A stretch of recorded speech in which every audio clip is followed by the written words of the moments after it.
Good morning. हमने परसों पिछले वाले वीडियो में ओम के नियम की उत्पत्ति करी थी कि ओम का नियम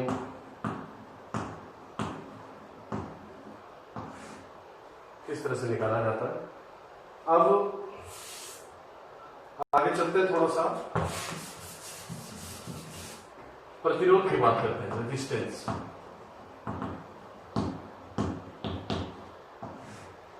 रेजिस्टेंस हिंदी में इसको प्रतिरोध कहते हैं। मैंने आपको कहा कि चालक जो होता है, चालक से वैद्युत धारा प्रवाहित होती है और चालक में वैद्युत धारा प्रवाहित होने का जो कारण है वो है फ्री इलेक्ट्रॉन्स। इन्हीं फ्री इलेक्ट्रॉन्स के कारण जो है वैद्युत धारा एक स्थान से दूसरे स्थान पर ट्रांसफर होती है। ये आप मान के चलिए कि फ्री इलेक्ट्रॉन्स जो है वो चार्ज कैरियर्स है, मतलब आवेश वाहक के तौर पर हम इलेक्ट्रॉन्स को देखते हैं कि चालक में फ्री इलेक्ट्रॉन्स की संख्या बहुत होती है। दूसरी चीज, इसमें बद्ध आयन्स भी होते हैं। वो आयन जिनसे इलेक्ट्रॉन्स बाहर निकले हैं वो मूवमेंट नहीं करते, वो अपने एक स्थान पर बने रहते हैं। तो जब ये इलेक्ट्रॉन्स इस चालक में गति करते हैं तो ये इलेक्ट्रॉन्स जो होते हैं ये इन बद्ध आवेशों से बार बार टकराते हैं, जिसके कारण इनकी ऊर्जा क्षय होती है, ऊर्जा नुकसान में होती है, ऊर्जा खत्म होती है और इसी को कहते हैं। तो धारा का मान क्या होता है, चालक में आने के बाद थोड़ा सा कम हो जाता है। तो इसी को हम कहते हैं अवरोध। वैद्युत धारा के मार्ग में अवरोध, और इसी को हम क्या कहा जाता है, प्रतिरोध कहा जाता है। तो किसी भी चालक में जब उसके सिरों के बीच आपने विभवांतर अप्लाई किया, विभवांतर लगाया, तो विभवांतर लगाने पर जो धारा उत्पन्न होती है, तो धारा और विभव के जो अनुपात है उसी को हम क्या कहते हैं, प्रतिरोध। ओम के नियम के अनुसार जब भी किसी चालक में विभव बढ़ाते हैं तो उसके साथ साथ क्या बढ़ता है, धारा भी विभव के साथ साथ बढ़ती रहती है उसी अनुपात में। तो जब आप किसी चालक के सिरों पर विभवांतर लगाते हैं और उससे धारा उत्पन्न होती है, तो विभवांतर और धारा के अनुपात को उस चालक का क्या कहा जाता है, प्रतिरोध कहा जाता है। प्रतिरोध का मात्रक आपने 10th में पढ़ा है, क्या होता है, ओम होता है। सिंबल आपको पता ही है किस तरह से सिंबल होता है। तो यह प्रतिरोध है। किसी भी चालक में विभवांतर अप्लाई करते हैं, विभवांतर लगाते हैं, तो उसमें उत्पन्न होने वाली धारा और विभवांतर के अनुपात को हम प्रतिरोध कहते हैं। अब सवाल यह होता है कि प्रतिरोध चालक में उत्पन्न होता क्यों। तो विद्युत धारा के प्रभाव में किसी चालक द्वारा आरोपित बाधा, प्रतिरोध निर्भर करता है चालक के नेचर पर कि चालक की प्रकृति कैसी है। तो चालक जो प्रतिबाधा लगाता है, जो चालक बाधा लगाता है, अवरोध पैदा करता है धारा के मार्ग में, उसी को हम प्रतिरोध कहते हैं। तो किसी चालक में प्रवाहित धारा कौन ले जाते हैं, मुक्त इलेक्ट्रॉन्स जाते हैं। तो ये मुक्त इलेक्ट्रॉन्स बारंबार इन बद्ध आयनों से टकराते रहते हैं, जिनसे इनकी ऊर्जा क्या होती है, कम होती जाती है, और इसी को हम क्या कहते हैं, प्रतिरोध कहते हैं। इसी को जो बाधा उत्पन्न हो रही है इलेक्ट्रॉन्स के चलने में, उसी को हम क्या कहा जाता है, प्रतिरोध कहा जाता है। अब ये प्रतिरोध जो होता है ये किन किन बातों पर निर्भर करता है। पहली बात है चालक की प्रकृति।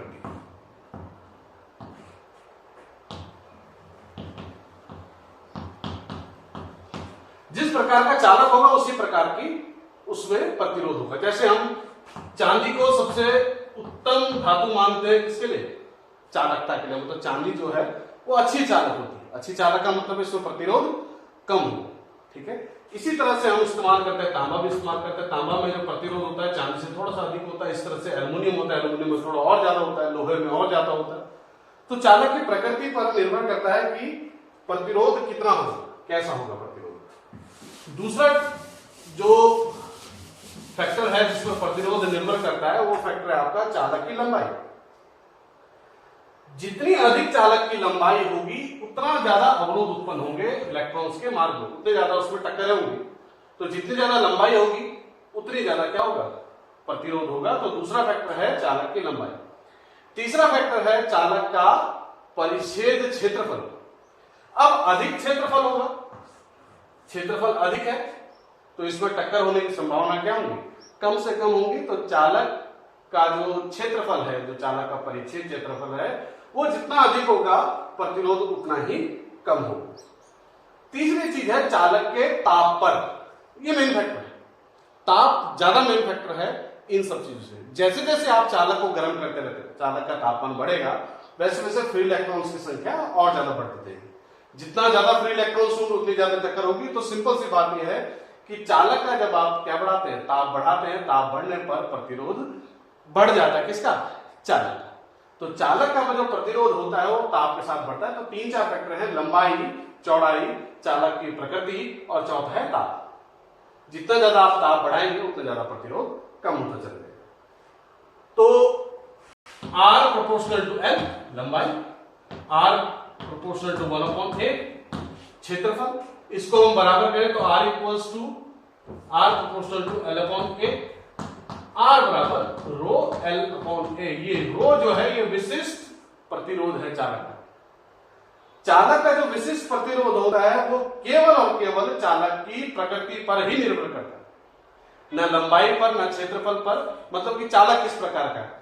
चांदी के इतने से टुकड़े या फिर चांदी के इतने बड़े टुकड़े का विशिष्ट चालकता क्या होगी, एक ही जैसी होगी, एक ही होगी, क्योंकि ये चालक की प्रकृति पर निर्भर होता है।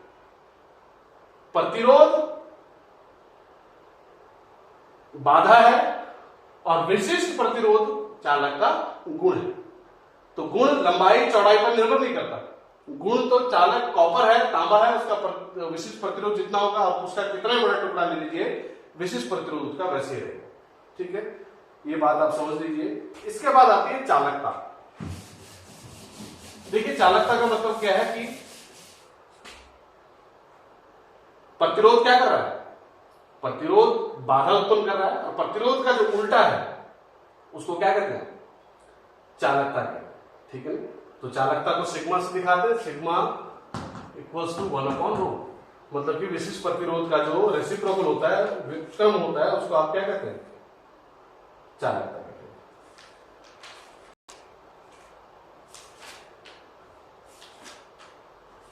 इसके बाद मैंने आपको कहा कि जब आप किसी चालक का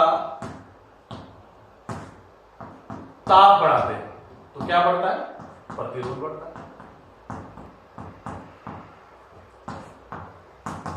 जब आप चालक का ताप बढ़ाते हैं तो प्रतिरोध बढ़ता चला जाता है। इसी तरह से जब आप चालक का ताप कम करेंगे तो प्रतिरोध कम हो जाएगा। जब आप ताप कम करेंगे तो प्रतिरोध घटता चला जाएगा, और कम करेंगे तो और घटेगा। तो एक ताप ऐसा आएगा जब चालक का प्रतिरोध क्या हो जाएगा, शून्य हो जाएगा। जब आप ताप को घटाते चले जाएंगे तो प्रतिरोध कम होता चला जाएगा, और एक ताप ऐसा आएगा जिसको हम क्या बोलते हैं, प्रतिरोध शून्य हो जाएगा, उसको परम ताप कहा जाता है। क्या कहते हैं उसको, परम ताप, क्रिटिकल टेम्परेचर। और इस ताप पर जाकर चालक का प्रतिरोध शून्य होता है, तो चालक क्या बन गया, अति चालक, सुपर कंडक्टर जिसको बोलते हैं। कंडक्टर के बाद क्या हो गया, सुपर कंडक्टर हो गया। तो आप जैसे जैसे ताप कम करते जाते हैं वैसे वैसे चालक का प्रतिरोध कम होता चला जाता है, और एक ताप ऐसा आता है जिस पर जाकर चालक का प्रतिरोध शून्य हो जाता है, उसको हम क्या कर रहे हैं, अति चालक है। तो अति चालक होगा तो फायदा होगा, क्योंकि प्रतिरोध कम से कम है, विद्युत धारा के मार्ग में कोई बाधा होगी नहीं, तो प्रतिरोध जितना कम होगा हमारे लिए उतना अच्छा होता है। लेकिन ये जो चालकता होती है, अति चालकता, इसको प्राप्त करना थोड़ा मुश्किल होता है, क्योंकि इतना ज्यादा टेम्परेचर हम डिक्रीज नहीं कर पाते प्रैक्टिकली।